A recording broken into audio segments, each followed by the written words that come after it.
You had Tennessee 3 here, and we know what happened in Tennessee. Let's go to Montana, the Montana state legislature.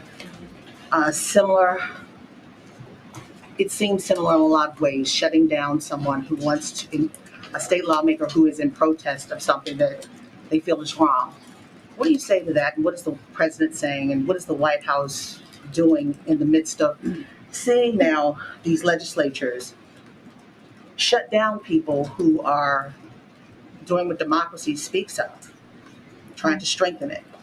Well, as you know, when the Tennessee Three, as they're called, was, as you know, was peacefully protesting, and they faced expulsion. Clearly, now they're the two that were expelled are now back serving as state legislators. The president called that un-American when they were expelled, and it's unfortunate that we're seeing that. We're seeing this kind of behavior as it relates to Montana more specifically.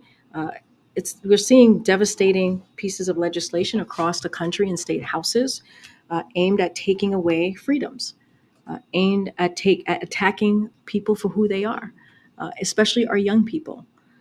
These bills cause families to live in fear. They're creating great uncertainty about how they will receive the care they need, this is specifically to Montana. And again, it is when you see these types of things, silencing an elected representative in an attempt to suppress their message is a denial of democratic values. It is undemocratic. The Biden-Harris administration continues to stand with transgender and LGBTQI leaders and their families across the country in the face of extreme attacks. And so we'll continue to do that. And then lastly, I want to ask a question because we understand that transgender youth are some of the most vulnerable youth now in this nation. What do you say from that podium as someone in that community, in the LGBTQ plus community, to those young people in Montana and beyond in the midst of this moment? Well, the president has been very clear in his message to the LGBTQI plus community, in particular, as we're seeing these. I believe there's more than 600 bills coming out of state houses across the country. Majority of those bills, or a few hundred of those bills, go after trans community, especially our trans kids and their families. And the president has been very clear in saying we have their backs. We will continue to support them.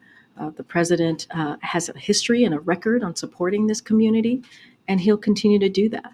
I believe I am here, and many of us who are here believe in this president's record, believes in how he wants to move forward to protect people's rights, protects people's freedom, of course, but also let people be who they are and allow them to love who they want. And that is just a basic principle. And also, that is who we are as a country, those freedoms, and just to be yourself. And so that is something that the president's going to continue to say. We have their backs, and I'll just leave it there.